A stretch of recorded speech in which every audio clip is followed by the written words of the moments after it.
dalamnya permasalahan hukum, politik, pendidikan, kesenjangan ekonomi, dan kesejahteraan sosial yang makin gencar menggeruskan kehidupan bangsa ini. Lalu, kemana perginya para pemuda saat ini? Kemana mereka pergi ketika Indonesia membutuhkan tenaga mereka dan perubahan yang lebih baik? Para pemuda saat ini banyak yang memilih tidak mau tahu. Mereka pura-pura tidak melihat, menutup mata dan telinga. Mereka disibukkan dengan urusan masing-masing tanpa menghiraukan keadaan di sekitar.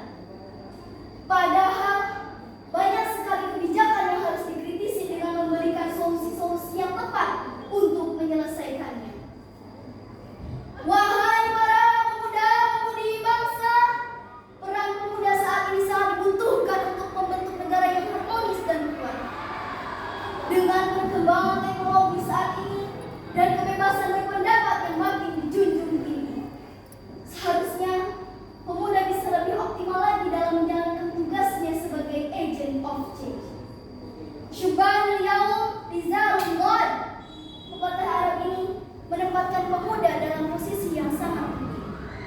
Karena masa depan sebuah bangsa akan ditentukan oleh pemudanya saat ini.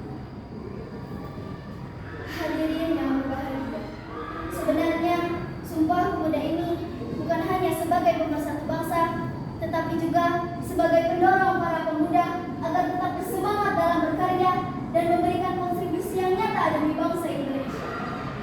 Semangat yang selalu membara untuk membela dan memperjuangkan bangsa Indonesia adalah perbuatan yang mulia. Para pemuda selalu memikirkan bangsanya dan selalu berjuang demi bangsanya.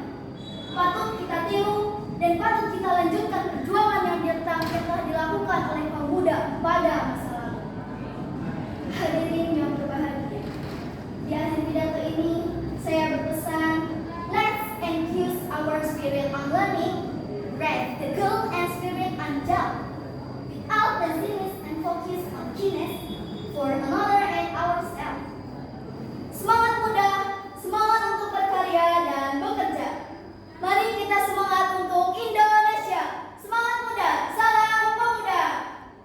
Demikian pidato yang dapat saya sampaikan. Terima kasih atas segala perhatian. Mohon maaf atas segala kesalahan. Wabillahi